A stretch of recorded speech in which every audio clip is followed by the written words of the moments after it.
Μόλις γύρισα από το Minion, στο οποίο είχα πάει για να αγοράσω με τα λεφτά που έβγαλα από τα κάλαντα ένα παιχνίδι για το Game Boy που λαχταρούσα τόσο καιρό.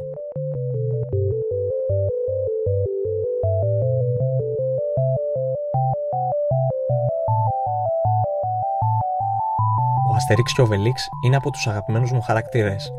Πριν από μερικούς μήνες μου είχαν κάνει δώρο γενεθλίων οι γονείς μου το παιχνίδι με τον Αστερίξ, αλλά επειδή ήθελα και τον Οβελίξ, ήρθε η ώρα να απολαύσω και τους δύο στο ολοκαίνουργιο παιχνίδι μου.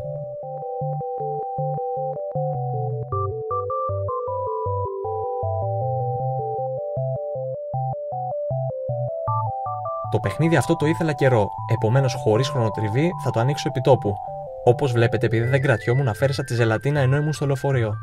Εννοείται πως δεν θέλω να χαλάσω το κουτί. Ιδού λοιπόν η κασέτα που τόσο ονειρευόμουν.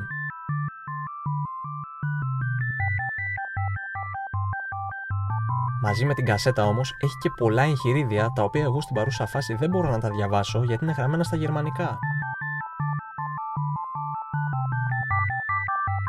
Μεταξύ άλλων υπάρχει και ένα χαρτί γεμάτο οδηγίες στα ελληνικά από τον αποκλειστικό διανομέα της Nintendo στην Ελλάδα, το οποίο θα μου φανεί χρήσιμο. Κάνει μια καλή εισαγωγή στο παιχνίδι και μου εξηγεί τα κουμπιά, τις πρώτες πίστες και τις επιλογές του μενού.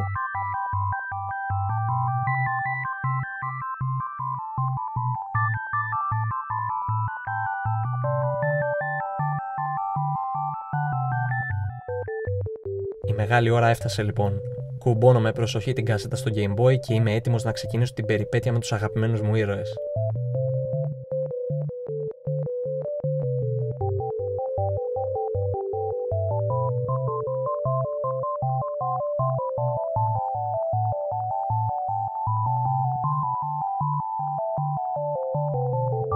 Τέλεια. Μέσα στη συσκευασία έχει και αυτή την πολύ ωραία φύσα.